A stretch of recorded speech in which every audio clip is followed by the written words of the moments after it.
why can't you guys, and I understand the point about talking to the federal government, but how about this coalition talks with the New York mayor to talk to the governor of Texas and tell him, knock it off, stop sending migrants up here, deal with it. And you know what? This is the issue. I feel for them, but now there's a difference. The governor of Texas, that is not a sanctuary state. We are a sanctuary state, which, when it was more popular, everybody was saying, absolutely, let's, bring folks in, let's, help them, legal defense funds, money for health care, money for all kinds of issues that American taxpayers shouldn't be paying for.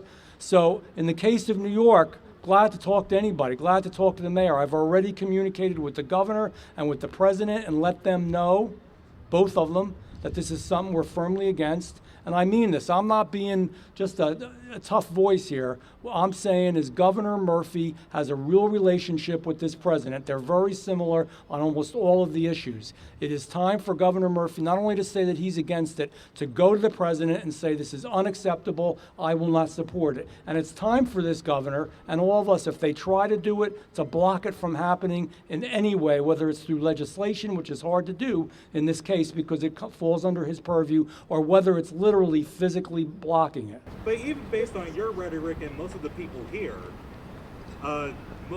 there's concern that criminals are in this mix with the... Absolutely, they are. So, all over the country, drug cartels. Would the governor of Texas be guilty of importing or moving criminals throughout the country? Have you been down to the border there? Have you seen what's going on? All the ranchers, the farmers, all these good innocent people are being hurt. He just can't take it anymore. So what he said was, moving criminals through the country, which you guys are against. Well, number one, the administration in Washington is actually moving them through the country too, paying for it by bus, by air, by any train, by any means possible throughout this great United States of America. It is not only the governor of Texas, but they just are beside themselves. And what they're saying is, if you say you are a sanctuary state, then you're saying this is good. You're saying that borders should be open, and if you want that, then you have it. We don't want it from Jumpstart.